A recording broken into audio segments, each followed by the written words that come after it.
ਸਰੀਤਾ ਜੁਗ ਜੁਗ ਅਟਲ ਸਤਿਗੁਰੂ ਦਸਾਂ ਪਾਤਸ਼ਾਹੀਆਂ ਦੀ ਜੋਤ ਗੁਰੂ ਗ੍ਰੰਥ ਸਾਹਿਬ ਜੀ ਮਹਾਰਾਜ ਜੀਆਂ ਦੀ ਪਾਵਨ ਪਵਿੱਤਰ ਹਜ਼ੂਰੀ ਵਿਖੇ ਜੁੜ ਬੈਠੀ ਸਾਧ ਸੰਗਤ, ਵੱਡਿਆਂ ਭਾਗਾਂ ਵਾਲੇ ਹਾਂ। ਗੁਰਸੰਗਤ ਰੂਪ 'ਚ ਗੁਰੂ ਕੇ ਪਾਵਨ ਦਰਬਾਰ ਦੀਆਂ ਹਾਜ਼ਰੀਆਂ ਭਰ ਰਹੇ ਹਾਂ। ਗੁਰੂ ਘਰ ਦੇ ਕੀਰਤਨੀਆਂ ਪਾਸੋਂ ਪਾਵਨ ਪਵਿੱਤਰ ਬਾਣੀ ਦੇ ਸ਼ਬਦ ਕੀਰਤਨ ਪਿਆਰ ਸਹਿਤ ਸਤਿਕਾਰ ਸਹਿਤ ਆਪ ਜੀ ਨੇ ਸ਼ਰਵਣ ਕੀਤੇ, ਘੜੀਆਂ ਸਫਲ ਬਣਾਈਆਂ ਹਨ। ਅੱਜ ਦੇ ਸਮੁੱਚੇ ਦੀਵਾਨਾਂ ਦੀ ਸੇਵਾ ਸਰਦਾਰ ਜਗਰਾਜ ਸਿੰਘ ਹਰਦਾਸਾ ਪਰਿਵਾਰ ਵੱਲੋਂ ਗੁਰੂ ਸਾਹਿਬ ਜੀ ਦਾ ਸ਼ੁਕਰਾਨਾ ਕਰਦੇ ਹੋਏ ਹੋ ਰਹੀ ਹੈ। ਸਤਿਗੁਰੂ ਮਿਹਰ ਕਰਨ, ਪਰਿਵਾਰ ਦੀਆਂ ਸੇਵਾਵਾਂ ਦਰ ਤੇ ਪ੍ਰਵਾਨ ਕਰਨ। ਗੁਰਬਾਣੀ ਕੀਰਤਨ ਦਾ ਆਨੰਦ ਆਪ ਜੀ ਨੇ ਮਾਣਿਆ। ਉਪਰੰਤ ਆਓ ਜੋ ਗੁਰੂ ਘਰ ਵਿਖੇ ਪਾਵਨ ਬਾਣੀ ਸੁਖਮਨੀ ਸਾਹਿਬ ਦੀ ਵਿਚਾਰ ਦੀ ਲੜੀ ਚੱਲ ਰਹੀ ਹੈ, ਉਸੇ ਲੜੀ ਅਧੀਨ ਪਾਵਨ ਬਾਣੀ ਦੀ ਵਿਚਾਰ ਦੀ ਸਾਂਝ ਪਾਈਏ। ਸਭ ਤੋਂ ਪਹਿਲਾਂ ਗੁਰੂ ਬਖਸ਼ੀ ਫਤਿਹ ਅਦਬ ਸਹਿਤ ਪ੍ਰਵਾਨ ਕਰੋ। ਕੋਈ ਰਸਨਾ ਵਾਂਝੀ ਨਾ ਰਵੇ। ਪਿਆਰ ਸਤਿਕਾਰ ਸਹਿਤ ਆਖੋ ਜੀ ਵਾਹਿਗੁਰੂ ਜੀ ਕਾ ਖਾਲਸਾ, ਵਾਹਿਗੁਰੂ ਜੀ ਕੀ ਫਤਿਹ। ਪਾਵਨ ਬਾਣੀ ਸੁਖਮਨੀ ਸਾਹਿਬ ਦੀ ਚੌਥੀ ਅਸ਼ਟਪਦੀ ਦੀ ਵਿਚਾਰ ਚੱਲ ਰਹੀ ਹੈ ਔਰ ਅਸ਼ਟਪਦੀ ਦੇ ਆਰੰਭ 'ਚ ਸ਼ਲੋਕ ਆਪ ਜੀ ਨੇ ਸ਼ਰਵਣ ਕੀਤਾ ਸੀ। ਪਿਛਲੇ ਹਫ਼ਤੇ ਵਿਚਾਰ ਸਹਿਤ ਨਿਰਗੁਣ ਯਾਰ ਇਆਨਿਆ ਸੋ ਪ੍ਰਭ ਸਦਾ ਸੰਭਾਲ, ਜਿਨ ਕੀਆ ਤਿਸ ਚੀਤ ਰੱਖ ਨਾਨਕ ਨਿਭ ਹੀ ਨਾਲ। ਇਹ ਇਆਣੇ ਨਿਰਗੁਣ ਜੀਵ ਜਿਹੜੇ ਵਾਹਿਗੁਰੂ ਨੇ ਪੈਦਾ ਕੀਤਾ ਔਰ ਤੇਰਾ ਜੀਵਨ ਬਹੁਤ ਸੋਹਣਾ ਸੁਚੱਜਾ ਚੱਲੇ, ਇਹਦੇ ਲਈ ਪ੍ਰਬੰਧ ਕੀਤੇ। ਸੋ ਪ੍ਰਭ ਸਦਾ ਸੰਭਾਲ। ਪਰ ਨਾਲ ਦੀ ਨਾਲ ਅੱਗੇ ਅਸ਼ਟਪਦੀ 'ਚ ਸਤਿਗੁਰੂ ਜ਼ਿਕਰ ਕਰ ਰਹੇ ਨੇ ਕਿ ਜਿਹਨੂੰ ਸੰਭਾਲਣਾ ਚਾਹੀਦਾ ਸੀ ਉਸ ਵਾਹਿਗੁਰੂ ਨੂੰ ਮਨੁੱਖ ਨੇ ਵਿਸਾਰਿਆ ਹੈ। ਬਖਸ਼ਿਸ਼ਾਂ ਉਹਦੀਆਂ ਬੜੀਆਂ ਨੇ ਸਾਡੇ ਉੱਪਰ, ਪਰ ਅਸੀਂ ਅਕਿਰਤ ਘਣ ਜੀਵ, ਸ਼ੁਕਰਾਨਾ ਧੰਨਵਾਦ ਤੋਂ ਇਨਕਾਰੀ ਜੀਵ ਹਾਂ। ਹੁਣੇ ਆਪ ਜੀ ਨੇ ਪਾਵਨ ਬਚਨ ਵੀ ਸ਼ਬਦ ਕੀਰਤਨ ਦੇ ਰੂਪ 'ਚ ਸ਼ਰਵਣ ਕੀਤੇ ਨੇ। ਕਰੀਬਨ ਇਹੀ ਵਿਚਾਰ ਸਤਿਗੁਰੂ ਨੇ ਉੱਥੇ ਵੀ ਵਰਣਨ ਕੀਤੀ ਹੈ, ਜਿੱਥੇ ਮਹਾਰਾਜ ਕਹਿੰਦੇ ਕੋਟ ਬ੍ਰਹਿਮੰਡ ਕੋ ਠਾਕੁਰ ਸੁਆਮੀ, ਸਰਬ ਜੀਆਂ ਕਾ ਦਾਤਾ ਰੇ। ਉਹ ਵਾਹਿਗੁਰੂ ਕਰੋੜਾਂ ਬ੍ਰਹਿਮੰਡਾਂ ਦਾ ਠਾਕੁਰ ਮਾਲਕ ਹੈ, ਸਾਰੇ ਜੀਵਾਂ ਦਾ ਦਾਤਾ ਹੈ। ਕੋਟ ਬ੍ਰਹਿਮੰਡ ਕੋ ਠਾਕੁਰ ਸੁਆਮੀ, ਸਰਬ ਜੀਆਂ ਕਾ ਦਾਤਾ ਰੇ। ਪ੍ਰਤ ਪਾਲੈ ਨਿਤ ਸਾਰ ਸੰਭਾਲੈ, ਇੱਕ ਗੁਣ ਨਹੀਂ ਮੂਰਖ ਜਾਤਾ ਰੇ। ਉਹ ਹਰ ਵਕਤ ਹਰ ਰੋਜ਼ ਹਰ ਸਮੇਂ ਸਾਡੀ ਪਾਲਣਾ ਕਰਦਾ ਹੈ, ਸਾਡੀ ਸੰਭਾਲ ਕਰਦਾ ਹੈ, ਪਰ ਇੱਕ ਗੁਣ ਨਹੀਂ ਮੂਰਖ ਜਾਤਾ ਰੇ। ਅਸੀਂ ਮੂਰਖ ਉਹਦਾ ਇੱਕ ਵੀ ਉਪਕਾਰ ਨਹੀਂ ਸਮਝਦੇ ਹਾਂ, ਇੱਕ ਵੀ ਉਹਦੀ ਬਖਸ਼ਿਸ਼ ਰਹਿਮਤ ਨੂੰ ਨਹੀਂ ਸਮਝਦੇ। ਉਹ ਤੇ ਸਾਡੀ ਹਰ ਵਕਤ ਪਾਲਣਾ ਕਰ ਰਿਹਾ ਹੈ। ਅਸ਼ਟਪਦੀ ਦੇ ਪਹਿਲੇ ਬੰਦ ਅੰਦਰ ਵੀ ਆਪ ਜੀ ਨੇ ਸ਼ਰਵਣ ਕੀਤਾ, ਜਿੱਥੇ ਮਹਾਰਾਜ ਨੇ ਕਿਹਾ ਰਮਈਆ ਕੇ ਗੁਣ ਚੇਤ ਪ੍ਰਾਣੀ। ਅੱਗੇ ਸਾਰੀ ਵਿਚਾਰ ਦੱਸੀ ਜਿਵੇਂ ਉਸ ਵਾਹਿਗੁਰੂ ਨੇ ਸਾਡੇ ਜੀਵਨ ਦੇ ਪ੍ਰਬੰਧ ਕੀਤੇ ਹਨ। ਇਸ ਤੋਂ ਅੱਗੇ ਅੱਜ ਦੂਜੇ ਬੰਦ ਅੰਦਰ ਮਹਾਰਾਜ ਕਹਿੰਦੇ ਜਿਹ ਪ੍ਰਸਾਦ ਧਰ ਉਪਰ ਸੁਖ ਬਸੈ। ਉਸ ਵਾਹਿਗੁਰੂ ਦਾ ਸ਼ੁਕਰ ਕਰ। ਹਾਲਾਂਕਿ ਅਖੀਰ 'ਚ ਜਾ ਕੇ ਫੇਰ ਗੁਰੂ ਨੇ ਗੱਲ ਕਹੀ ਕਿ ਸ਼ੁਕਰ ਕਰਨਾ ਚਾਹੀਦਾ ਹੈ ਪਰ ਬੰਦਾ ਨਹੀਂ ਕਰ ਰਿਹਾ ਹੈ। ਮਹਾਰਾਜ ਕਹਿੰਦੇ ਉਹਦੇ ਉਪਕਾਰ ਵੇਖ, ਪਰਮਾਤਮਾ ਨੇ ਕਿੰਨੀਆਂ ਰਹਿਮਤਾਂ, ਕਿੰਨੀਆਂ ਬਖਸ਼ਿਸ਼ਾਂ ਤੇਰੇ ਤੇ ਕੀਤੀਆਂ ਹਨ। ਜੇ ਪ੍ਰਸਾਦ ਧਰ ਉਪਰ ਸੁਖ ਬਸੈ, ਜਿਹਦੀ ਕਿਰਪਾ ਸਦਕਾ ਇਸ ਧਰਤੀ ਤੇ ਤੂੰ ਸੁਖ ਸਹਿਤ ਵਸਦਾ ਹੈ, ਜਿਉਂਦਾ ਹੈ। ਜਿਹਦੀ ਕਿਰਪਾ ਦੇ ਨਾਲ, ਪ੍ਰਸਾਦ ਸ਼ਬਦ ਦਾ ਮਤਲਬ ਹੈ ਕਿਰਪਾ। ਤੇ ਇੱਥੇ ਜਦੋਂ ਆਪਾਂ ਇਹ ਸ਼ਬਦ ਪੜ੍ਹਨਾ ਹੈ, ਜਹ ਨਹੀਂ ਪੜ੍ਹਨਾ, ਜਿਹ ਪੜ੍ਹਨਾ ਹੈ। ਜੱਜੇ ਦੇ ਸਿਹਾਰੀ ਲੱਗੀ ਹੈ, ਖਾਸ ਤੌਰ ਤੇ ਬੀਬੀਆਂ ਭੈਣਾਂ। ਸੁਖਮਨੀ ਸਾਹਿਬ ਦਾ ਪਾਠ ਆਪ ਜਦੋਂ ਕਰਦੇ ਹੋ ਤੇ ਕਈ ਵਾਰ ਬੜੀ ਤੇਜ਼ੀ ਦੇ ਨਾਲ ਆਪਾਂ ਪਾਠ ਕਰਦੇ ਹੋਈਏ ਤੇ ਜੈ ਜੈ ਹੀ ਪੜ੍ਹੀ ਜਾਣੇ, ਨਹੀਂ, ਇਹ ਜੇ ਹੈ, ਜੱਜੇ ਦੇ ਸਿਹਾਰੀ ਲੱਗੀ ਹੈ, ਸੋ ਪ੍ਰੋਪਰ ਸ਼ੁੱਧ ਉਚਾਰਨ ਦਾ ਵੀ ਧਿਆਨ ਰੱਖਣਾ ਹੈ। ਮਹਾਰਾਜ ਕਹਿੰਦੇ ਜੇ ਪ੍ਰਸਾਦ ਧਰ ਉਪਰ ਸੁਖ ਬਸੈ, ਜਿਹਦੀ ਕਿਰਪਾ ਸਦਕਾ ਇਸ ਧਰਤੀ ਉੱਤੇ ਤੂੰ ਸੁਖ ਸਹਿਤ ਵਸ ਰਿਹਾ ਹੈ। ਸੁਤ ਭਰਾਤ ਮੀਤ ਬਨਤਾ ਸੰਗ ਹਸੈ, ਜਿਨੇ ਤੈਨੂੰ ਘਰ ਪਰਿਵਾਰ ਦੀਆਂ ਰੌਣਕਾਂ ਦਿੱਤੀਆਂ ਹਨ। ਪੁੱਤਰ ਦਿੱਤਾ, ਭਰਾ ਦਿੱਤੇ, ਮਿੱਤਰ ਦਿੱਤੇ, ਪਤਨੀ ਦਿੱਤੀ। ਸੋਹਣਾ ਪਰਿਵਾਰ ਜਿਸ ਵਾਹਿਗੁਰੂ ਨੇ ਦਿੱਤਾ, ਜਿਸ ਪਰਿਵਾਰ ਦੇ ਵਿੱਚ ਤੂੰ ਖੁਸ਼ੀ ਸਹਿਤ ਜਿਉਂਦਾ ਹੈ। ਤੇਰੇ ਘਰ ਪਰਿਵਾਰ ਦੀਆਂ ਰੌਣਕਾਂ ਨੇ। ਬੰਦਾ ਬਾਹਰ ਕੰਮਕਾਰ, ਕਿਰਤ ਵਿਰਤ ਦੀਆਂ ਹਜ਼ਾਰਾਂ ਪਰੇਸ਼ਾਨੀਆਂ ਤੋਂ ਬਾਅਦ ਥੱਕਿਆ ਟੁੱਟਿਆ ਘਰ ਆਉਂਦਾ ਹੈ, ਪਰਿਵਾਰ 'ਚ ਬੱਚਿਆਂ 'ਚ ਆ ਕੇ ਤੇ ਇੱਕਦਮ ਮਨ ਵਿਗਾਸ ਖੇੜੇ 'ਚ ਆਉਂਦਾ ਹੈ। ਸਾਰੀਆਂ ਥਕਾਵਟਾਂ ਆਪਣੇ ਪਰਿਵਾਰ ਦੀਆਂ, ਘਰ ਦੀਆਂ ਰੌਣਕਾਂ ਕਰਕੇ ਉਤਰ ਜਾਂਦੀਆਂ ਨੇ। ਮਹਾਰਾਜ ਕਹਿੰਦੇ ਕਿੰਨੇ ਇਹ ਸੋਹਣੇ ਪਰਿਵਾਰ ਦੀ ਦਾਤ ਤੈਨੂੰ ਬਖਸ਼ੀ ਹੈ, ਉਸ ਵਾਹਿਗੁਰੂ ਨੇ, ਉਸ ਪਰਮੇਸ਼ਰ ਨੇ। ਜੇ ਪ੍ਰਸਾਦ ਪੀਵੈ ਸ਼ੀਤਲ ਜਲਾ, ਜਿਹਦੀ ਕਿਰਪਾ ਸਦਕਾ ਤੂੰ ਆਪਣੇ ਜੀਵਨ ਨੂੰ ਜਿਉਂਦਿਆਂ ਤੇ ਚੱਲਦਿਆਂ ਰੱਖਣ ਦੇ ਲਈ ਸੋਹਣਾ ਪਾਣੀ ਪੀਂਦਾ ਹੈ। ਪਾਣੀ ਦੀ, ਜਲ ਦੀ ਦਾਤ ਕਿੰਨੇ ਬਖਸ਼ੀ ਹੈ ਅਕਾਲ ਪੁਰਖ ਵਾਹਿਗੁਰੂ ਨੇ। ਇਸੇ ਤਰ੍ਹਾਂ ਸੁਖਦਾਈ ਪਵਨ ਪਾਵਕ ਅਮੁੱਲਾ, ਪਵਨ ਹਵਾ ਉਸ ਵਾਹਿਗੁਰੂ ਨੇ ਦਿੱਤੀ। ਅਗਨ ਦੀ ਦਾਤ ਸਾਨੂੰ ਬਖਸ਼ੀ ਹੈ, ਜਿਸ ਅੱਗ ਦੇ ਨਾਲ ਅਸੀਂ ਭੋਜਨ ਪਕਾਉਂਦੇ ਹਾਂ, ਭੋਜਨ ਖਾਂਦੇ ਹਾਂ। ਮਹਾਰਾਜ ਕਹਿੰਦੇ ਅੱਗ ਉਹਦੀ ਬਖਸ਼ੀ ਹੈ, ਪਾਣੀ ਉਹਦਾ ਬਖਸ਼ਿਆ ਹੈ, ਹਵਾ ਉਹਦੀ ਬਖਸ਼ੀ ਹੈ। ਸਾਡੇ ਜੀਵਨ ਦੇ ਲਈ ਸਭ ਤੋਂ ਜ਼ਿਆਦਾ ਜ਼ਰੂਰੀ ਹੈ ਹਵਾ। ਰੋਟੀ 2-4 ਦਿਨ ਬੰਦਾ ਨਾ ਖਾਵੇ, ਜਿਉਂਦਾ ਰਹਿ ਸਕਦਾ ਹੈ। ਪਾਣੀ ਵੀ ਕੁਝ ਸਮਾਂ ਨਾ ਮਿਲੇ, ਜਿਉਂਦਾ ਰਹਿ ਸਕਦਾ ਹੈ।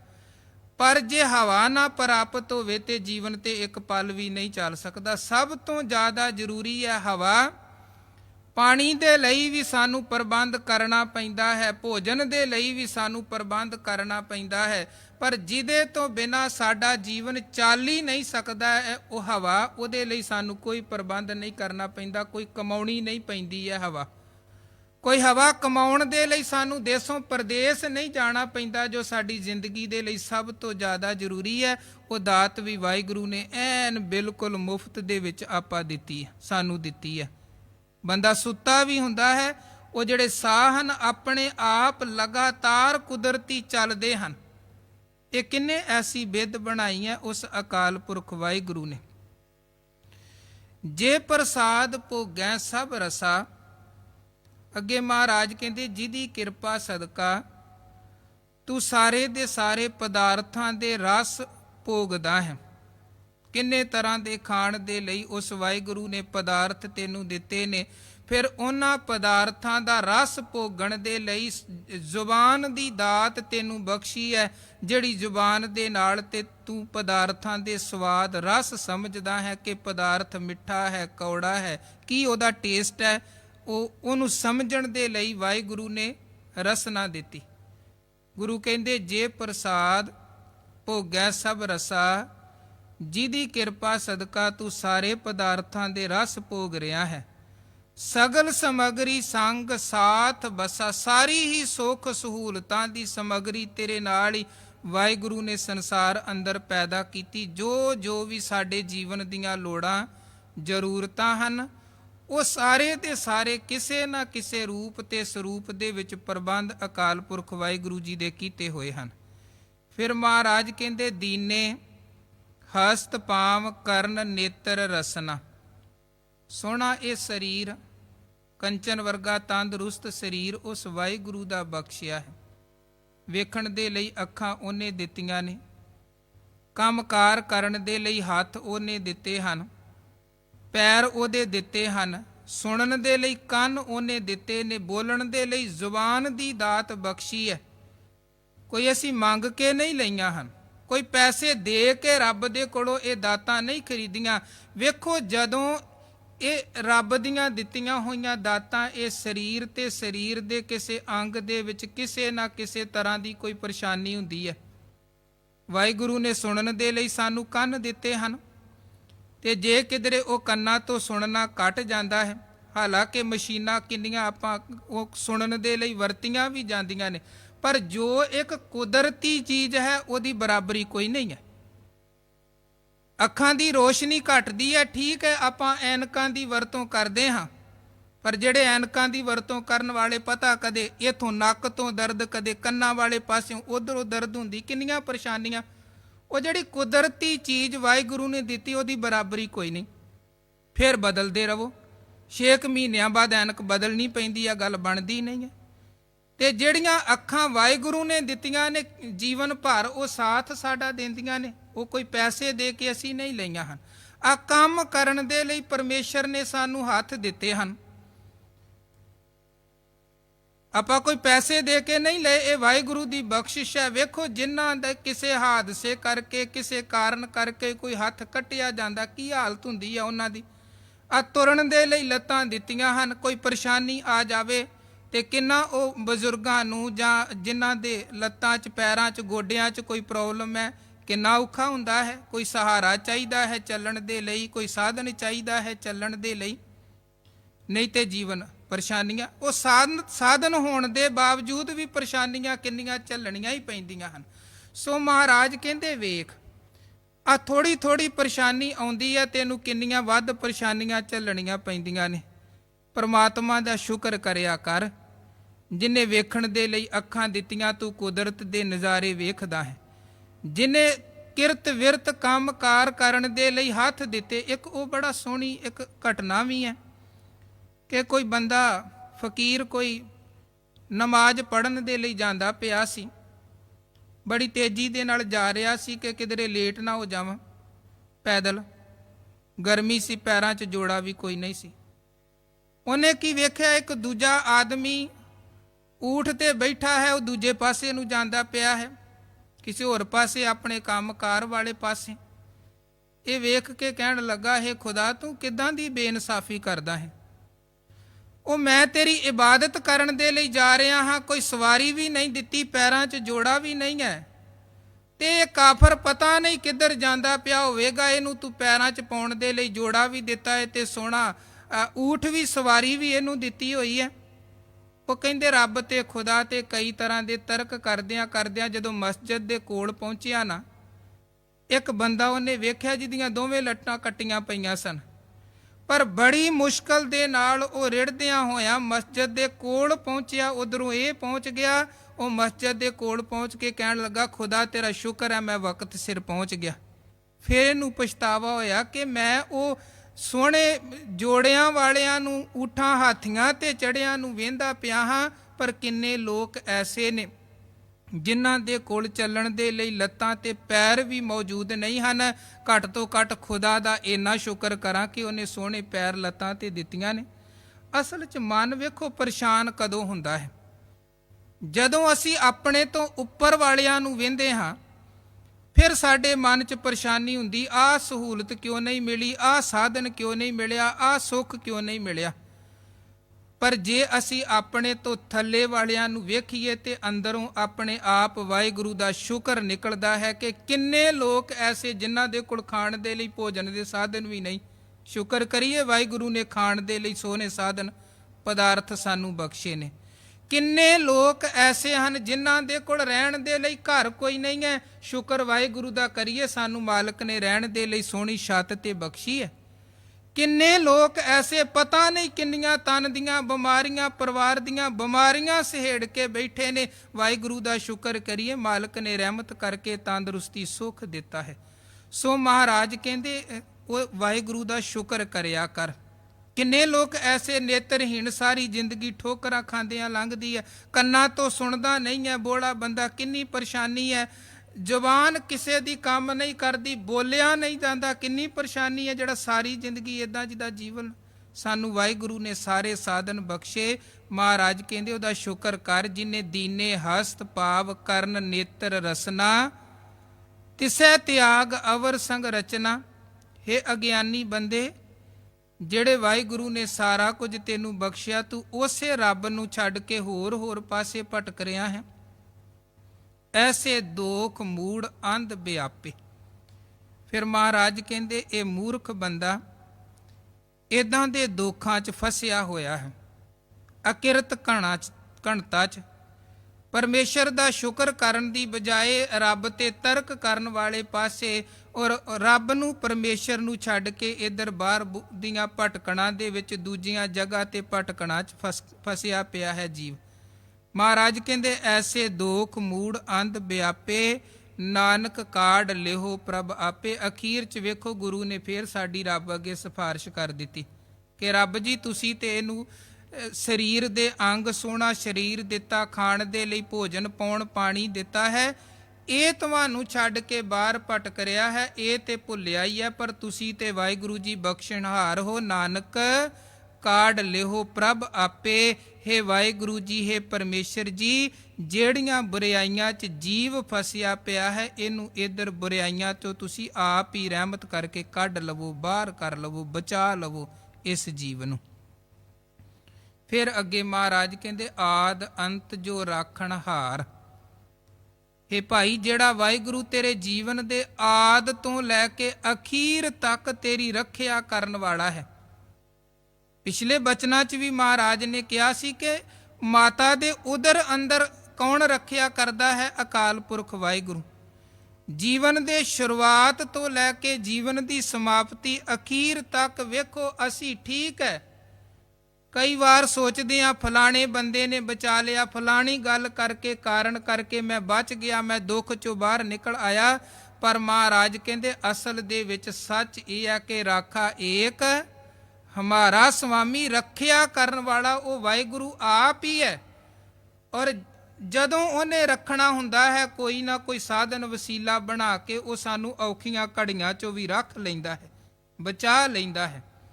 ਜਿਹਨੂੰ ਮਹਾਰਾਜ ਕਹਿੰਦੇ ਜਿਸ ਦਾ ਤੂੰ ਰਖਵਾਲਾ ਮਾਰੇ ਤਿਸ ਕੌਣ।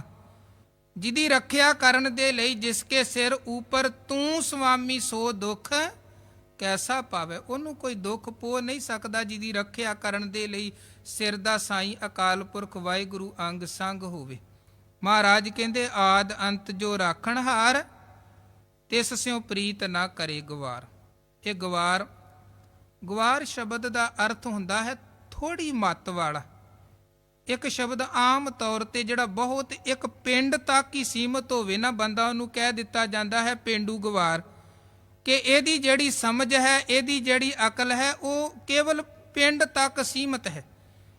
ਇਸੇ ਤਰ੍ਹਾਂ ਮਹਾਰਾਜ ਕਹਿੰਦੇ ਜਿਹਦੀ ਅਕਲ ਕੇਵਲ ਆਪਣੇ ਤੱਕ ਸੀਮਤ ਹੈ, ਬਹੁਤ ਘੱਟ ਅਕਲ ਵਾਲਾ, ਸਮਝ ਵਾਲਾ ਹੈ, ਉਹ ਸਮਝੋ ਗਵਾਰ ਹੈ।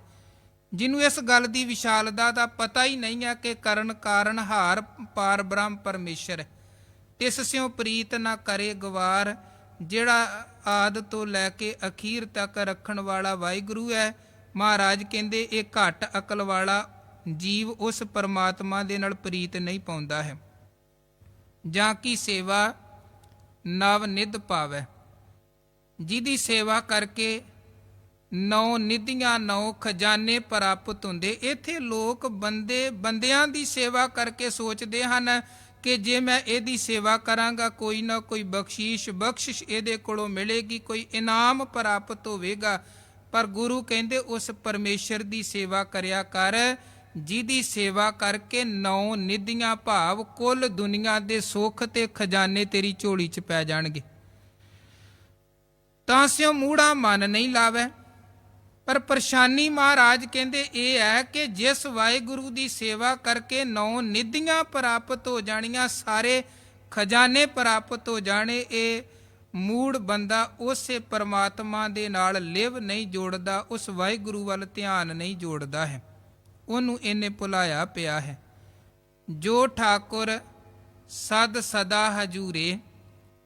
ਜਿਹੜਾ ਠਾਕੁਰ ਮਾਲਕ ਅਕਾਲ ਪੁਰਖ ਵਾਹਿਗੁਰੂ ਹਮੇਸ਼ਾ ਹੀ ਹਰ ਵਕਤ ਹੀ ਸਾਡੇ ਕੋਲ ਹੈ, ਹਾਜ਼ਰ ਨਾਜ਼ਰ ਹੈ, ਤਾਂ ਕੋ ਅੰਧਾ ਜਾਣਤ ਦੂਰੇ। ਅਗਿਆਨੀ ਬੰਦਾ ਸੋਚਦਾ ਹੈ ਉਹ ਰੱਬ ਤਾਂ ਕਿਧਰੇ ਦੂਰ ਬੈਠਾ ਹੈ, ਕਿਹੜਾ ਮੈਨੂੰ ਵੇਂਦਾ ਪਿਆ ਹੈ, ਮੈਂ ਜੋ ਮਰਜ਼ੀ ਕਰਮ ਕਮਾਈ ਜਾਵਾਂ, ਕਿਹੜਾ ਕੋਈ ਵੇਂਦਾ ਪਿਆ ਹੈ। ਪਰਮੇਸ਼ਰ ਭੁੱਲਿਆ ਪਿਆ ਹੈ ਇਸ ਬੰਦੇ ਨੂੰ। ਪਰ ਗੁਰੂ ਮਹਾਰਾਜ ਨੇ ਵੇਖੋ ਬਾਣੀ 'ਚ ਕਿੰਨੀ ਜਗ੍ਹਾ ਤੇ ਸਾਨੂੰ ਸਮਝਾਇਆ ਹੈ ਕਿ ਕਹਿ ਰਵਿਦਾਸ ਹਾਥ ਪੈ ਨੇੜੇ। ਮਹਾਰਾਜ ਕਹਿੰਦੇ ਰੱਬ ਤੇ ਤੇਰੇ ਹੱਥ ਤੋਂ ਵੀ ਨੇੜੇ ਹੈ। ਸੋ ਅੰਤਰ ਸੋ ਬਾਹਰ ਅਨੰਤ, ਜੈ ਜੈ ਪੇਖੂੰ ਤੈ ਹਜੂਰ, ਸੋ ਪ੍ਰਭ ਨੇੜੇ ਹੀ ਤੇ ਨੇੜੇ। ਮਹਾਰਾਜ ਕਹਿੰਦੇ ਘਟ ਘਟ ਮੈਂ ਹਰ ਜੂ ਬਸੈ, ਸੰਤਨ ਕਹਿਓ ਪੁਕਾਰ। ਜਦੋਂ ਨਜ਼ਰੀਆ ਬਦਲਦਾ ਹੈ ਫਿਰ ਕਰਮ ਵੀ ਬਦਲ ਜਾਂਦੇ ਹਨ। ਜਿੰਨੀ ਦੇਰ ਤੱਕ ਬੰਦੇ ਦੇ ਮਨ 'ਚ ਇਹ ਹੋਵੇ ਕਿ ਕਿਹੜਾ ਕੋਈ ਵੇਂਦਾ ਪਿਆ ਹੈ, ਉਨੀ ਦੇਰ ਤੱਕ ਬੰਦਾ ਕਰਮ ਕਮਾਉਂਦਾ ਹੈ। ਪਰ ਜਦੋਂ ਮਨ 'ਚ ਇਹ ਸਮਝ ਲੱਗ ਜਾਂਦੀ ਹੈ ਕਿ ਬੰਦਾ ਕੋਈ ਵੇਖੇ ਨਾ ਵੇਖੇ, ਰੱਬ ਤੇ ਹਰ ਵਕਤ ਪਰਮਾਤਮਾ ਤੇ ਮੇਰੇ ਕਰਮਾਂ ਨੂੰ ਵੇਂਦਾ ਪਿਆ ਹੈ, ਆ ਸੰਸਾਰ ਤੋਂ ਮੈਂ ਪਰਦੇ ਰੱਖ ਸਕਦਾ ਹੈ। ਇੱਕ ਗੁਰੂ ਕੀ ਬਾਣੀ ਦਾ ਬੜਾ ਪਿਆਰਾ ਬਚਨ ਹੈ। ਮਹਾਰਾਜ ਕਹਿੰਦੇ ਹੈ ਕੋਈ ਸਾਜਨ ਪਰਦਾ ਤੋਰਾ। ਹੇ ਮੇਰੇ ਵਾਹਿਗੁਰੂ ਸੱਜਣ ਪਰਮਾਤਮਾ ਜੀ, ਕੋਈ ਹੈ ਐਸਾ ਪਰਦਾ ਜਿਹੜਾ ਸਾਡੇ ਤੇ ਤੁਹਾਡੇ ਵਿੱਚ ਹੋਏ? ਫਿਰ ਮਹਾਰਾਜ ਬਾਣੀ 'ਚ ਕਹਿੰਦੇ ਇੱਕ ਹੋਰ ਗੱਲ ਵੇਖੋ, ਰੱਬ ਤੇ ਸਾਡੇ ਵਿੱਚ ਪਰਦਾ ਕੋਈ ਨਹੀਂ ਹੈ। ਰੱਬ ਸਾਨੂੰ ਵੇਂਦਾ ਪਿਆ ਹੈ। ਜੇ ਪਰਦਾ ਹੈ ਤੇ ਸਾਡੇ ਤੇ ਰੱਬ 'ਚ ਹੈ। ਹੰਕਾਰ ਦਾ ਪਰਦਾ ਹੈ, ਸਾਡੀ ਅਗਿਆਨਤਾ ਦਾ ਪਰਦਾ ਹੈ। ਆਪਾਂ ਰੋਜ਼ ਇੱਕ ਗੁਰੂ ਕੀ ਬਾਣੀ ਦਾ ਬਚਨ ਪੜ੍ਹਦੇ ਹਾਂ, ਉਹ ਵੇਖੈ ਉਹਨਾਂ ਨਦਰ ਨਾ ਆਵੇ, ਬਹੁਤਾ ਇਹੋ ਵਿਡਾਣ। ਉਹ ਵੇਖੈ ਉਹ ਰੱਬ ਤੇ ਸਾਨੂੰ ਸਾਰਿਆਂ ਨੂੰ ਵੇਂਦਾ ਪਿਆ ਹੈ, ਉਹਦੀ ਨਜ਼ਰ ਤੋਂ ਓਲੇ ਕੋਈ ਨਹੀਂ ਹੈ, ਪਰ ਸਾਨੂੰ ਰੱਬ ਨਜ਼ਰ ਨਹੀਂ ਆਉਂਦਾ। ਉਹ ਵੇਖੈ ਰੱਬ ਵੇਂਦਾ ਪਿਆ ਹੈ, ਉਹਨਾਂ ਨਜ਼ਰ ਨਾ ਆਵੇ, ਸਾਨੂੰ ਲੋਕਾਂ ਨੂੰ ਰੱਬ ਨਹੀਂ ਦਿਸਦਾ ਹੈ, ਬਹੁਤਾ ਇਹੀ ਤੇ ਮਹਾਰਾਜ ਕਹਿੰਦੇ ਹੈਰਾਨ ਕਰ ਦੇਣ ਵਾਲੀ ਖੇਡ ਹੈ। ਇਸੇ ਕਰਕੇ ਬੰਦਾ ਸੋਚਦਾ ਕੋਈ ਨਹੀਂ ਵੇਂਦਾ, ਕਮਾਈ ਜਾਓ ਪਾਪ, ਕਿਹੜਾ ਕੋਈ ਵੇਂਦਾ ਪਿਆ ਹੈ। ਪਰ ਮਹਾਰਾਜ ਕਹਿੰਦੇ ਕੋਈ ਐਸਾ ਪਰਦਾ ਨਹੀਂ ਹੈ ਜਿਹੜਾ ਅਸੀਂ ਪਾ ਕੇ ਰੱਬ ਤੋਂ ਲੁਕਾ ਸਕੀਏ। ਅੱਗੋਂ ਦੇਖੈ ਪਿੱਛੋਂ ਦੇਖੈ, ਤੁਝ ਤੇ ਕਹਾਂ ਛੁਪਾਵੇ। ਸੋ ਮਹਾਰਾਜ ਕਹਿੰਦੇ ਉਹ ਰੱਬ ਤੇਰੇ ਨਾਲ ਹੀ ਹੈ, ਤੇਰੇ ਅੰਦਰ ਬੈਠਾ ਹੈ, ਤੇਰੇ ਕਰਮਾਂ ਨੂੰ ਵੇਂਦਾ ਪਿਆ ਹੈ, ਤੇਰੀ ਨੀਅਤ ਨੂੰ ਵੇਂਦਾ ਪਿਆ ਹੈ। ਪਰ ਬੰਦੇ ਦੀ ਕੀ ਹਾਲਤ ਹੈ? ਮਹਾਰਾਜ ਕਹਿੰਦੇ ਤਾਂ ਕੋ ਅੰਧਾ ਜਾਣਤ ਦੂਰੇ। ਇਹ ਅਗਿਆਨੀ ਬੰਦਾ ਉਸ ਰੱਬ ਨੂੰ ਆਪਣੇ ਤੋਂ ਦੂਰ ਸਮਝਦਾ ਹੈ। ਅੱਗੇ ਪਾਤਸ਼ਾਹ ਕਹਿੰਦੇ ਜਾਂ ਕੀ ਟਹਿਲ ਪਾਵੈ ਦਰਗਹ ਮਾਨ, ਜਿਹਦੀ ਸੇਵਾ ਕਰਕੇ ਦਰਗਾਹ 'ਚ ਮਾਣ ਤੇ ਸਨਮਾਨ ਢੋਈ ਪ੍ਰਾਪਤ ਹੋ ਸਕਦੀ ਹੈ, ਜੀਵ ਦਰਗਾਹ 'ਚ ਕਬੂਲ ਪੈ ਸਕਦਾ ਹੈ। ਤਿਸੈ ਵਿਸਾਰੈ ਮੁਗਧ ਅਜਾਣ, ਇਹ ਮੂਰਖ ਅਜਾਣ ਅਗਿਆਨੀ ਬੰਦਾ ਉਸੇ ਪਰਮਾਤਮਾ ਨੂੰ ਵਿਸਾਰ ਕੇ ਬੈਠਾ ਹੈ, ਸਦਾ ਸਦਾਏ ਭੁੱਲਣ ਹਾਰ। ਫਿਰ ਮਹਾਰਾਜ ਵੇਖੋ ਇੱਕ ਹੁੰਦੀ ਹੈ ਕੋਈ ਇੱਕ ਦਿਨ ਦੀ ਭੁੱਲ, ਬੰਦਾ ਭੁੱਲ ਸਕਦਾ, ਕੋਈ ਵੀ ਭੁੱਲ ਸਕਦਾ ਹੈ। ਵੇਖੋ ਇਨਸਾਨ ਭੁੱਲਣ ਹਾਰ ਹੈ। ਪਰ ਸਾਡੀ ਹਾਲਤ ਕੀ ਹੈ? ਅਸੀਂ ਹਮੇਸ਼ਾ ਦੇ ਲਈ ਹੀ ਰੱਬ ਨੂੰ ਭੁਲਾਇਆ ਪਿਆ ਹੈ। ਇਹ ਨਹੀਂ ਕਿ ਇੱਕ ਦਿਨ ਕੋਈ ਕੰਮਕਾਰ ਝਮੇਲਿਆਂ 'ਚ ਬੜੇ ਸਾਂ ਤੇ ਰੱਬ ਯਾਦ ਨਹੀਂ ਆਇਆ। ਸਾਡੀ ਰੋਜ਼ ਦੀ ਹੀ ਹਾਲਤ ਇਹੀ ਬਣੀ ਪਈ ਹੈ। ਮਹਾਰਾਜ ਕਹਿੰਦੇ ਭੁਲਾਵੜੈ ਭੁੱਲੀ, ਭੁੱਲ ਭੁੱਲ ਪਛੋ ਤਾਣੀ। ਜੀਵ ਭੁੱਲਦਾ ਹੈ, ਪਛਤਾਉਂਦਾ ਹੈ, ਪਛਤਾਣ ਤੋਂ ਬਾਅਦ ਵੀ ਭੁੱਲ ਜਾਂਦਾ ਹੈ। ਕਬੀਰ ਸਾਹਿਬ ਕਹਿੰਦੇ ਮਨ ਜਾਣਤ ਸਭ ਬਾਤ, ਜਾਣਤ ਹੀ ਅਵਗਣ ਕਰੇ। ਇਹ ਨਹੀਂ ਹੈ ਕਿ ਸਾਨੂੰ ਪਤਾ ਨਹੀਂ ਹੈ ਕਿ ਅੰਮ੍ਰਿਤ ਛਕਣਾ ਚਾਹੀਦਾ ਹੈ, ਪਤਾ ਸਾਰਿਆਂ ਨੂੰ ਹੈ, ਪਰ ਗੁਰੂ ਤੋਂ ਟੁੱਟੇ ਪਏ ਹਾਂ। ਇਹ ਨਹੀਂ ਹੈ ਕਿ ਸਾਨੂੰ ਪਤਾ ਨਹੀਂ ਹੈ ਕਿ ਅੰਮ੍ਰਿਤ ਵੇਲਾ ਸੰਭਾਲ ਕੇ ਨਿਤਨੇਮ ਕਰਨਾ ਚਾਹੀਦਾ ਹੈ, ਪਰ ਭੁੱਲੇ ਪਏ ਹਾਂ। ਇਹ ਨਹੀਂ ਹੈ ਕਿ ਸਾਨੂੰ ਪਤਾ ਨਹੀਂ ਹੈ ਕਿ ਗੁਰੂ ਕੀ ਸੰਗਤ ਦੀ ਹਾਜ਼ਰੀ ਭਰਨੀ, ਪਤਾ ਹੈ, ਪਰ ਕਬੀਰ ਜੀ ਕਹਿੰਦੇ ਮਨ ਜਾਣਤ ਸਭ ਬਾਤ, ਜਾਣਤ ਹੀ ਅਵਗਣ ਕਰੇ। ਇਹ ਨਹੀਂ ਕਿ ਸਾਨੂੰ ਪਤਾ ਨਹੀਂ ਹੈ, ਹੇਰਾ ਫੇਰੀ ਬੇਈਮਾਨੀ ਨਹੀਂ ਕਰਨੀ ਚਾਹੀਦੀ, ਝੂਠ ਨਹੀਂ, ਪਤਾ ਸਾਰਾ ਕੁਝ ਹੈ, ਪਰ ਸਾਰਾ ਕੁਝ ਹੋਣ ਦੇ ਬਾਵਜੂਦ ਵੀ ਵੇਖੋ ਆਪਾਂ ਸਾਰੇ ਕੰਮ ਕਰ ਰਹੇ ਹਾਂ।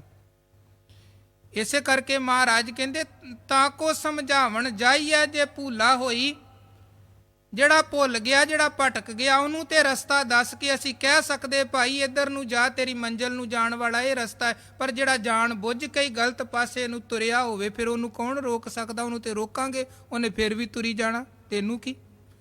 ਸੋ ਸਾਡੀ ਹਾਲਤ ਕਬੀਰ ਜੀ ਕਹਿੰਦੇ ਇਹ ਬਣੀ ਹੋਈ ਹੈ ਕਿ ਮਨ ਜਾਣਤ ਸਭ ਬਾਤ, ਜਾਣਤ ਹੀ ਅਵਗਣ ਕਰੈ, ਕਾਹੇ ਕੀ ਕੁਸਲਾਤ ਹਾਥ ਦੀਪ ਕੂਏ ਪਰੇ। ਕਬੀਰ ਜੀ ਕਹਿੰਦੇ ਫਿਰ ਇਹਨੂੰ ਤੂੰ ਸਿਆਣਪ ਨਾ ਸਮਝ, ਕੋਈ ਬਹੁਤਾ ਚੌੜਾ ਹੋ ਕੇ ਇਹ ਨਾ ਕਹਿ ਕਿ ਮੈਂ ਬੜਾ ਮਾਰਕਾ ਮਾਰਦਾ ਪਿਆ ਹੈ। ਕਹਿੰਦੇ ਇਹ ਕਾਦੀ ਸਿਆਣਪ ਹੈ? ਚਾਨਣ ਹੈ, ਹੱਥ 'ਚ ਦੀਵਾ ਵੀ ਫੜਿਆ ਹੈ, ਜੇ ਬੰਦਾ ਫਿਰ ਵੀ ਬਰਿਆਈਆਂ ਦੇ ਖੂਹ 'ਚ ਡਿੱਗਦਾ ਪਿਆ ਹੈ, ਸਿਆਣਪ ਕੋਈ ਨਹੀਂ ਹੈ, ਮੂਰਖਤਾ ਹੈ।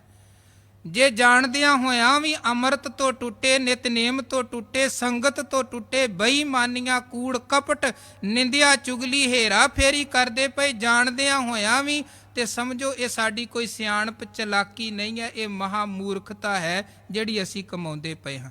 ਤੇ ਸਾਡੀ ਹਾਲਤ ਇਹੀ ਹੈ। ਮਹਾਰਾਜ ਕਹਿੰਦੇ ਇੱਕ ਦਿਨ ਦੀ ਗੱਲ ਨਹੀਂ, ਬੁਰਾਈਆਂ ਇਹਦਾ ਸੁਭਾਅ ਹੀ ਬਣ ਚੁੱਕਿਆ, ਨਿੰਦਿਆ ਚੁਗਲੀ ਸੁਭਾਅ ਹੀ ਬਣ ਚੁੱਕਿਆ ਹੈ। ਸਦਾ ਸਦਾ ਇਹ ਭੂਲਣਹਾਰ, ਨਾਨਕ ਰਾਖਣਹਾਰ ਅਪਾਰ। ਅਖੀਰ 'ਚ ਮਹਾਰਾਜ ਕਹਿੰਦੇ ਹੇ ਅਪਾਰ ਬੇਅੰਤ ਰੱਖਣ ਵਾਲੇ ਪਰਮਾਤਮਾ ਜੀ, ਤੁਸੀਂ ਰਹਿਮਤ ਕਰਕੇ ਇਹਨੂੰ ਰੱਖੋ ਤੇ ਰੱਖ ਸਕਦੇ ਜੇ, ਬਚਾ ਸਕਦੇ ਜੇ, ਨਹੀਂ ਤੇ ਬੰਦੇ ਦੇ ਕਰਮ ਕੋਈ ਇੱਦਾਂ ਦੇ ਨਹੀਂ ਹਨ ਕਿ ਇਹ ਆਪਣੇ ਕਰਮਾਂ ਕਰਕੇ ਬਚ ਜਾਵੇ। ਤੁਸੀਂ ਹੀ ਇਹਦੇ ਤੇ ਮਿਹਰ ਕਰੋ, ਇਹਨੂੰ ਕੋਈ ਮਤ ਬਖਸ਼ੋ, ਸਮਤ ਬਖਸ਼ੋ, ਅਕਲ ਬਖਸ਼ੋ ਕਿ ਜੋ ਗਿਆਨ ਹੈ ਉਹ ਗਿਆਨ ਨੂੰ ਅੱਗੇ ਇਹ ਆਪਣੇ ਧਿਆਨ 'ਚ, ਆਪਣੀ ਕਮਾਈ 'ਚ ਵੀ ਲਿਆ ਸਕੇ। ਵੇਖੋ ਗੁਰੂ ਮਹਾਰਾਜ ਜੀ ਦੀ ਬਾਣੀ, ਗੁਰੂ ਕੀ ਬਾਣੀ ਦੇ ਇਹ ਸ਼ਬਦ ਇਹ ਸਾਨੂੰ ਵਾਰ-ਵਾਰ ਚੰਗੇ ਰਸਤੇ ਤੇ ਤੁਰਨ ਦੀ ਪ੍ਰੇਰਣਾ ਦਿੰਦੇ ਹਨ। ਅਸੀਂ ਗੁਰੂ ਕੇ ਦਰ ਤੇ ਆਉਂਦੇ ਹਾਂ। ਇਹ ਕੀ ਹੈ? ਸਤ ਸੰਗਤ ਸਤਿਗੁਰ ਚਟਸਾਲ ਹੈ। ਇਹ ਇੱਕ ਪਾਠਸ਼ਾਲਾ ਹੈ, ਇੱਥੋਂ ਆਪਾਂ ਸਿੱਖ ਰਹੇ ਹਾਂ। ਇੱਕ ਕਲਾਸ ਹੈ, ਇੱਥੋਂ ਆਪਾਂ ਗੁਰੂ ਕੀ ਬਾਣੀ 'ਚੋਂ ਗਿਆਨ ਲੈਂਦੇ ਪਏ ਹਾਂ। ਪਰ ਇੱਥੋਂ ਤੱਕ ਸੀਮਤ ਨਹੀਂ ਹੋਣਾ ਹੈ ਕਿ ਬਸ ਗਿਆਨ ਲੈ ਲਿਆ ਤੇ ਚਲੇ ਗਏ। ਗੱਲ ਉਦੋਂ ਬਣਨੀ ਹੈ ਜਦੋਂ ਇਹ ਗਿਆਨ ਅੱਗੇ ਸਾਡੇ ਧਿਆਨ 'ਚ ਉਤਰੇਗਾ, ਸਾਡੇ ਕਰਮਾਂ 'ਚ ਉਤਰੇਗਾ। ਜਦੋਂ ਸਾਡੇ ਕਰਮ ਉੱਦਾਂ ਦੇ ਬਣਨਗੇ ਜਿੱਦਾਂ ਦਾ ਸਾਨੂੰ ਗੁਰੂ ਬਣਾਉਣਾ ਚਾਹੁੰਦੇ ਹਨ। ਸਿੱਖ ਪੰਥ ਦੇ ਮਹਾਨ ਵਿਦਵਾਨ ਹਨ, ਪ੍ਰੋਫੈਸਰ ਸਾਹਿਬ ਸਿੰਘ ਹੋਏ ਹਨ, ਜਿਨ੍ਹਾਂ ਨੇ ਗੁਰੂ ਗ੍ਰੰਥ ਸਾਹਿਬ ਸੱਚੇ ਪਾਤਸ਼ਾਹ ਜੀ ਦਾ ਸਟੀਕ ਲਿਖਿਆ, ਸਾਰੀ ਬਾਣੀ ਦੇ ਅਰਥ ਲਿਖੇ, ਤੇ ਜੋ ਉਹਨਾਂ ਨੇ ਗੁਰਬਾਣੀ ਦਾ ਸਟੀਕ ਲਿਖਿਆ ਉਹਦਾ ਉਹਨਾਂ ਨੇ ਨਾਮ ਰੱਖਿਆ ਗੁਰੂ ਗ੍ਰੰਥ ਸਾਹਿਬ ਦਰਪਣ। ਹੁਣ ਦਰਪਣ ਦਾ ਮਤਲਬ ਕੀ ਹੁੰਦਾ ਹੈ? ਸ਼ੀਸ਼ਾ। ਸ਼ੀਸ਼ੇ ਕਹਿੰਦੇ ਇਹ ਸ਼ੀਸ਼ਾ ਹੈ, ਗੁਰਬਾਣੀ ਸ਼ੀਸ਼ਾ ਹੈ ਜਿਹਦੇ ਚੋਂ ਅਸੀਂ ਆਪਣੇ ਆਪ ਨੂੰ ਵੇਖਣਾ ਹੈ। ਤੇ ਜਿਵੇਂ ਆਪਾਂ ਸ਼ੀਸ਼ੇ 'ਚ ਵੇਖੀਏ ਤੇ ਕੋਈ ਦਾਗ ਲੱਗਿਆ ਹੋਵੇ ਤੇ ਆਪਾਂ ਇੱਕਦਮ ਉਹ ਦਾਗ ਹਟਾਉਂਦੇ ਹਾਂ ਆਪਣੇ ਚਿਹਰੇ ਤੋਂ, ਆਪਣੇ ਕੱਪੜਿਆਂ ਤੋਂ ਕਿ ਦਾਗ ਹੈ, ਚੰਗਾ ਨਹੀਂ ਲੱਗਦਾ ਹੈ। ਇਸੇ ਤਰ੍ਹਾਂ ਉਹ ਕਹਿੰਦੇ ਇਹ ਗੁਰਬਾਣੀ ਦਰਪਣ ਹੈ, ਸ਼ੀਸ਼ਾ ਹੈ, ਇਹਦੇ ਚੋਂ ਅਸੀਂ ਆਪਣੇ ਆਪ ਨੂੰ ਵੇਖੀਏ।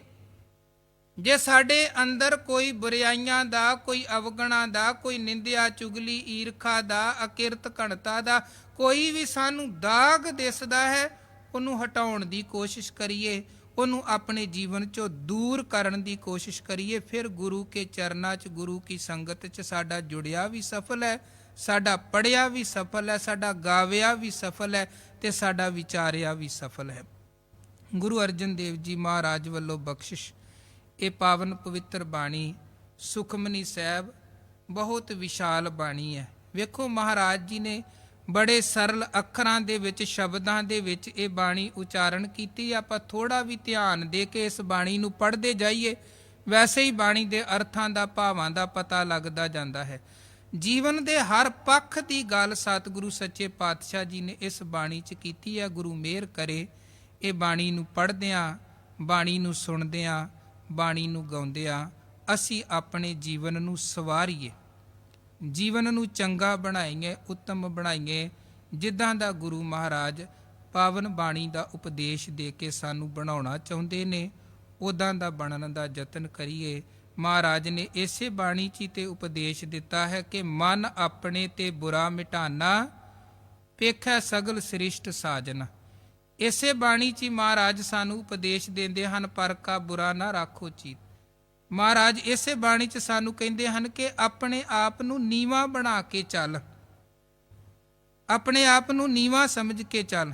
ਆਪਸ ਕੋ ਜੋ ਜਾਣੈ ਨੀਚਾ ਸੋਊ ਗਣੀਐ ਸਭ ਤੇ ਉੱਚਾ। ਸੋ ਚੰਗੇ ਗੁਣਾਂ ਦੀ ਸਿੱਖਿਆ, ਗੁਣਾਂ ਦਾ ਉਪਦੇਸ਼ ਗੁਰੂ ਨੇ ਸਾਨੂੰ ਬਖਸ਼ਿਆ। ਮਹਾਰਾਜ ਮਿਹਰ ਕਰਨ ਉਹ ਗੁਣਾਂ ਸਹਿਤ ਸਾਡਾ ਜੀਵਨ ਤਰਾਸ਼ਿਆ ਜਾਏ। ਜੇ ਨਹੀਂ ਤਰਾਸ਼ਿਆ ਤੇ ਪੱਥਰ ਹੈ। ਇੱਕ ਵਿਦਵਾਨ ਦੇ ਬੜੇ ਪਿਆਰੇ ਬੋਲ ਹਨ, ਕਹਿੰਦੇ हे बुतो तरक्की इसी को कहते हैं, जब तराशे ना थे तो पत्थर थे, तराशे गए तो खुदा बन बैठे। ਜੀਵਨ ਜਦੋਂ ਤਰਾਸ਼ਿਆ ਜਾਂਦਾ, ਸਵਾਰਿਆ ਤੇ ਸ਼ਿੰਗਾਰਿਆ ਜਾਂਦਾ, ਤੇ ਉਹ ਜੀਵਨ ਸਵਾਰਿਆ ਸ਼ਿੰਗਾਰਿਆ ਜੀਵਨ ਹੀ ਭਗਤ ਹੈ, ਸੰਤ ਹੈ, ਬ੍ਰਹਮ ਗਿਆਨੀ ਹੈ, ਗੁਰਮੁਖ ਹੈ। ਗੁਰੂ ਮਿਹਰ ਕਰਨ ਗੁਰੂ ਕੀ ਬਾਣੀ ਦੇ ਉਪਦੇਸ਼ਾਂ ਦੇ ਨਾਲ ਸਾਡਾ ਜੀਵਨ ਤਰਾਸ਼ਿਆ ਜਾਏ। ਉੱਚੀਆਂ ਪਦਵੀਆਂ, ਉੱਚੀਆਂ ਅਵਸਥਾਵਾਂ ਆਪਾਂ ਮਨ ਕਰਕੇ, ਤਨ ਕਰਕੇ ਹਾਸਲ ਕਰੀਏ। ਗੁਰੂ ਦੀਆਂ ਖੁਸ਼ੀਆਂ ਮਿਲਣ। ਇਹ ਲੋਕ ਸੁਖੀਏ ਪਰਲੋਕ ਸੁਹੇਲੇ, ਨਾਨਕ ਹਰ ਪ੍ਰਭ ਆਪੇ ਮੇਲੇ।